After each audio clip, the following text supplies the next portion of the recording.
Sir Tamil hero Vijay Thalapathy ఒక కొత్త party పెట్టబోతున్నారు అని చెప్పేసి ఆల్రెడీ అనౌన్స్మెంట్ జరిగిపోయింది. దీనికి సంబంధించి మీరు ఏం చెప్తారు? అండ్ రోజా కూడా ఇందులో జాయిన్ అవ్వబోతున్నారు అని చెప్పేసి ఒక రకమైన రూమర్ వస్తుంది. అది రూమర్ అంటారా నిజం అంటారా? నిజం అయితే బట్ కొసమేర బాగుంది లెగ్ కాబట్టి.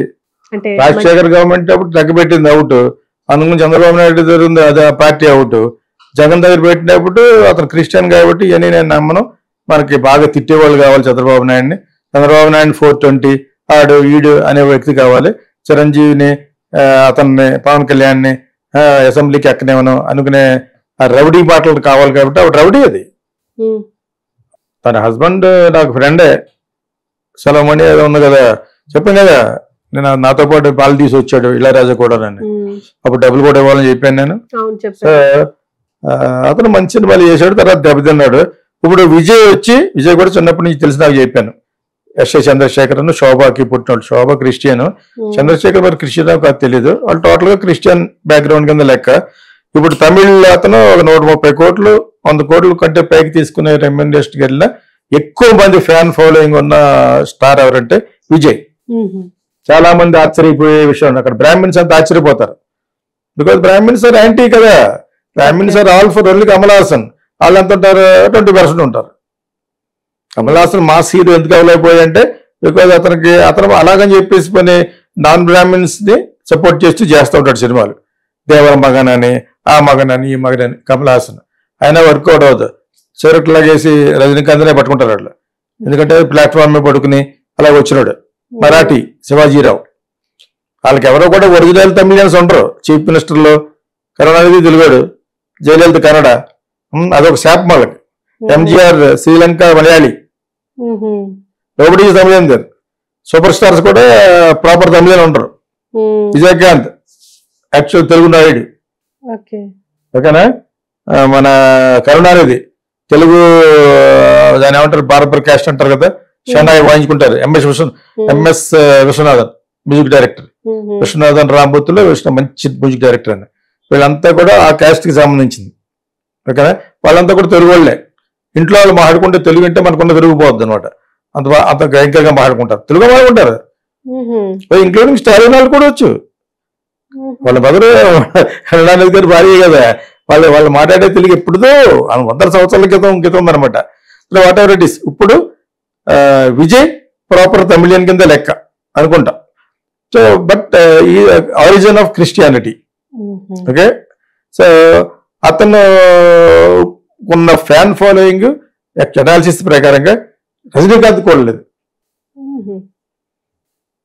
అంటే వాళ్ళ ఫ్యాన్లు అందరూ చూసేసిన తర్వాత వాళ్ళ క్యాంపెయిన్ చేస్తే చూసేసిన వాళ్ళు చూస్తున్నారు కాబట్టే సినిమా పాన్ ఇండియా కాకపోయినా కూడా 350 to 400 crores కలెక్ట్ చేస్తాడు. మరి 300 చేసినప్పుడు 100 కోట్లు సినిమా తీయడానికి 100 కోట్లు నాకు ఇవ్వమంటే ఇవ్వకుండా ఎందుకుంటారు? ఏదో కూడా చేయలేకపోయిన పరిస్థితి కూడా వచ్చేసింది. ఇప్పుడు అంత డబ్బు సంపాదించాడు. 100 కోట్లు సంపాదించినట్టే 500 కోట్లు అంటారు ఈ రోజుల్లో. ఎందుకంటే రియల్ ఎస్టేట్లు పెడితే 10 రెట్లు పెరిగిపోతుంది. అటువంటి 1000 కోట్లు పెడితే 8,000 కోట్లు అయిపోతుంది. సో ఇతను పెట్టిన పార్టీ పేరు ఏంటంటే తమిళిగ వెట్రి కళగం. మన వాళ్ళు కళగం అంటారు తెలుగులో, ఇక్కడ రాసి ఉంటుంది కాబట్టి కళగం కాదు, కళగం. ద్రావిడ మునీట్ర కళగం, ఆ వర్డ్ మనకు లేదు. సో అలాగా తమిళగ వెట్రి కళగం పార్టీ. అది ఒకటి చూస్తాడు, పేరు మర్చిపోతాను. చెన్నై పనయూర్ అనే ప్లేస్ ఉంది, అక్కడ పెట్టారు పార్టీ ఆఫీస్, ఓకే. అక్కడ ఇతను అనౌన్స్ చేశాడు అనమాట. ఇతనికి మనం ఎలాగైతే అడుగుతున్నామో సబ్స్క్రైబర్స్, అలాగే 2 కోట్ల మంది వాళ్ళకి ఆ పార్టీలో పర్మనెంట్ సబ్స్క్రిప్షన్ కావాలని కోరుకుంటున్నాడు. దానికోసం జరుగుతుంది, ఆల్రెడీ ఆర్గనైజ్ చేస్తారు. ఒక వాదన ఏంటంటే మొన్న అందరు అంచనాలని దెబ్బకొట్టిన పవన్ కళ్యాణ్ ఉన్నారు కదా, అతనికి 22 సీట్లు 21 సీట్లు మొత్తం వచ్చేసినాయి కదా, ఆ స్ట్రాటజీని కూడా స్టడీ చేస్తున్నారు. ఎటువంటి ప్రామిసులతోటి మేనిఫెస్టోలతో ఎలా వెళ్ళాడు, 10 సంవత్సరాల్లో ఎందుకు పట్టింది, ఈ 10 సంవత్సరాల్లో అతను ఏ పాయింట్లో మెయిన్ అంటే క్యాస్ట్, క్రీడ్, రిలీజియన్ సంబంధం లేకుండా అందరికీ సమానత్వంగా ఉండే పార్టీగా వెళ్తాడు. ఇప్పుడు కమల్ హాసన్ వెళ్ళలేదు, ఒక సీటు ఎందుకు వెళ్ళాడు, ముస్లిం సపోర్ట్ అంటాడు. అదే చాలా తెలివైనడు కింద లెక్క. నువ్వు చెప్పేది ముస్లిం సపోర్ట్ చేయడం వల్ల ఏమవుద్ది, నీకున్న బ్రాహ్మిన్స్ ఇది కూడా పోయి ఒక సీటుకి వెళ్ళాడు. అది శివుడు ఇతరు ఒకడు, ప్రకాష్ రాజ్ ఒకడు. బీజేపీ తిట్టడమే పదిగా తిట్టారనుకో, తిట్టకూడదు. అందులో కొన్ని పాయింట్లు బాగాలేదు నేను చెప్తున్నాను. ప్రతి పనికి మాలని తీసుకుంటుంది బీజేపీ అన్నాం. వాళ్ళ స్ట్రాటజీ అంటే మనకు తెలియదు. ఆర్ఎస్ఎస్ స్ట్రాటజీ మటు అది కాదు. హిందూయిజం అయి ఉండాలి, హిందూ అయి ఉండాలి.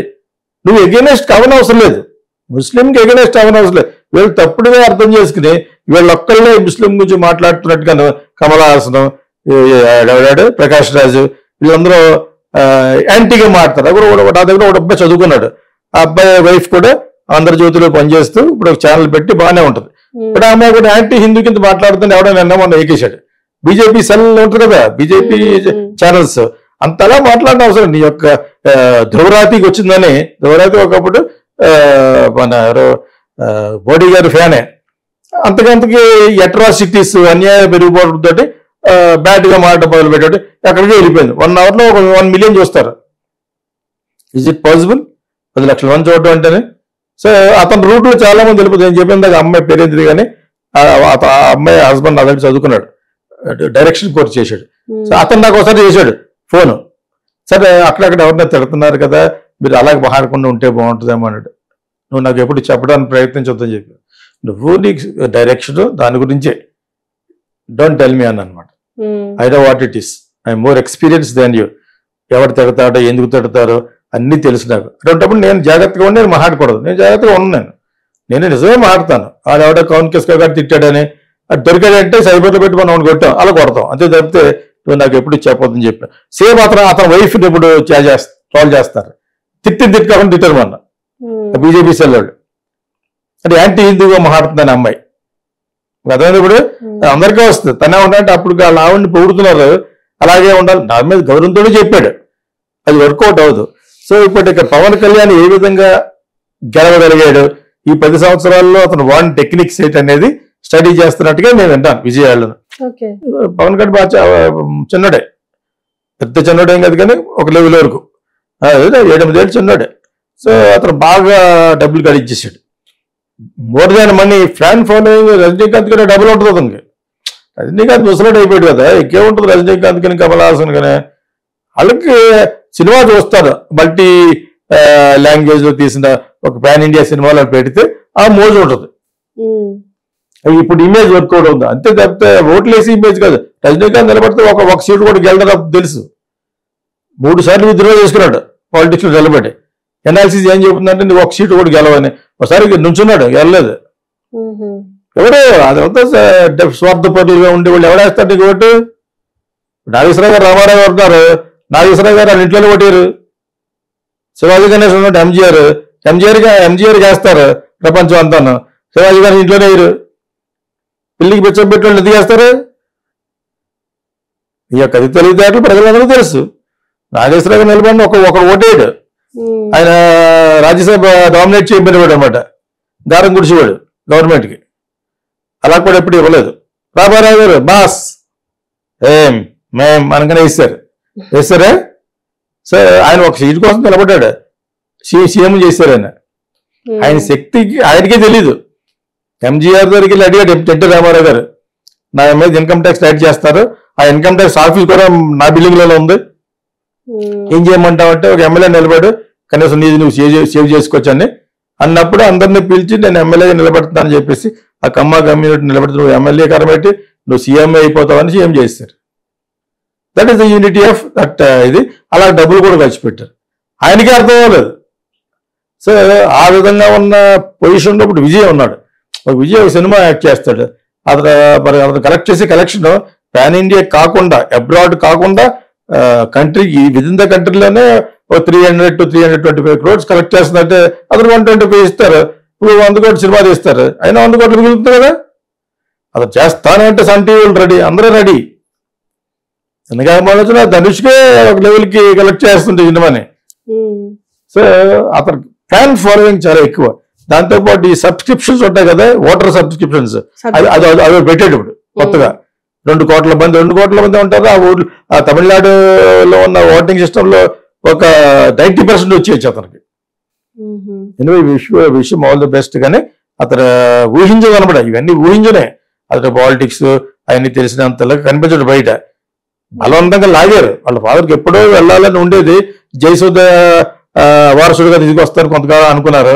లేదు, వీళ్ళు వెళ్ళరా, పక్క వెళ్ళరు. ఎందుకంటే వీళ్ళు వెళ్తే పక్క ఒక బ్రాహ్మణ్ కింద లెక్క. Why will she support Christian? ఇంకా కరుణానిధి దగ్గరికి వెళ్ళొచ్చు వాళ్ళు. వీళ్ళ ఫాదర్ కరుణానిధి పార్టీయే, ఎస్ఎస్ చంద్రశేఖర్. వాళ్ళు ఎందుకు రానిస్తారు? Own brother, Stalin own brother రారేవారు. మదురై అయింది. మదురైలో కింగ్ అతను. కరుణానిధి గారికి ఇద్దరు అబ్బాయిలు, ఒక స్టాలిన్, ఒక అతను ఆయన. ఇతను మూడో వాడు ఎందుకు రాశారు? టి రాజేంద్రన్ ఒక ఆర్టిస్ట్ ఉన్నాడు, చెంబు గాడు వాళ్ళ ఫాదర్. చెంబు తెలుసా? వాడి ఫాదర్. అతను ప్యూర్ డిఎంకే అతను. ఆయనకి కరుణానిధి దేవుడు. ఆయన ఎంత బాగా రాస్తాడు తమిళ్, ఇతను అంత బాగా రాస్తాడు. ఇతను కట్ చేస్తారు. పార్టీలోకి వస్తానని చెప్పేసి ఇంటికి బదిలి ఇల్లు బదలగొట్టేశారు. ఇక్కడ ఆల్ పార్టీ వాళ్ళే. They will not allow others to come in set. ఫ్యామిలీయే రూల్ చేయాలి. ఇప్పుడు దయానిధి ఏమైనా కళానిధి ఏమైనా ఓన్లీ మేనర్డ్, వాళ్ళనే రానివ్వరు. సన్ టీవీని బదలగొట్టేశారు ఒకప్పుడు. అందుకనే సార్ ఢిల్లీలో కలిసినప్పుడు నెక్స్ట్ సీఎం నువ్వే అన్నాను. దయానిధి మారు నాకు అది హెల్ప్ చేసి, అప్పుడు అలా భయపడుతున్నాడు చెప్పొద్దని. మరి డైరెక్ట్గా మాట్లాడతాం కదా. నాకు హెల్ప్ చేశారు నా సినిమాని తమిళ్లో కొని. అప్పుడు నెంబర్ 7 అక్బర్ రోడ్లో అన్నాను ఈ మాట. ఇలాంటి వాళ్ళు సీఎం అయితే బాగుంటుంది, ఓ ఎడ్యుకేటెడ్ అవుతారని. అయితే అయ్యో అప్పుడు సొల్లదన్నాడు. అంటే అలా చెప్పొద్దని. అదే అంచేత వాళ్ళ స్టైల్ కూడా ఇలాగే ఉండాలి, ఇష్టమైనా కష్టమైనా. లేదా సన్ టీవీ ఉండదు. అదే మీరు that is DMK. DMK is very powerful. ఆవిడ ఎప్పుడైతే పోయిందో ఏడిఎంకే మేడం గారు, అదే జయలలిత, ఇప్పుడు ప్రత్యామ్నాయం చూసుకున్నారు. ఎందుకంటే బీజేపీ వాళ్ళు ఏడిఎంకేని ఎరగొట్టేశారు. ఇప్పుడు ఫ్రాడ్ గాడు శశిగడ ఇలా తొట్టి గ్యాంగ్ అందరినీ కట్ చేసేసింది. కట్ చేసి వీళ్ళకి వస్తాయనుకున్నారు, అది బూమిరాంగ్ అయింది. బీజేపీకి రాలేదు సరిగా, ఒక సీట్ కూడా రాలేదు. ఇప్పుడు విజయ్ వస్తాడు కాబట్టి వీళ్ళు వెళ్ళి విజయ్కి సపోర్ట్ చేయొచ్చు కాబట్టి, కానీ అటు రానివాడు. అతను ముందు ప్రూవ్ చేసుకున్న తర్వాతే నెక్స్ట్ ఎలక్షన్, ఇప్పుడు కాదు ఇంకా 4-5 years ఉంది. దాని తర్వాత ఒక లెవెల్కి వచ్చేటట్టుగా డిఎంకేకి ధీటుగా నిలబడి గెలిచాడంటే Vijay is going to be the permanent.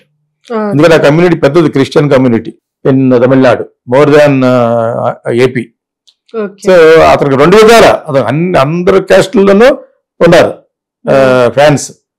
కాకపోతే పవన్ కళ్యాణ్ ని అనుకరిస్తున్నాడని నేను ఎక్కడో విన్నాను.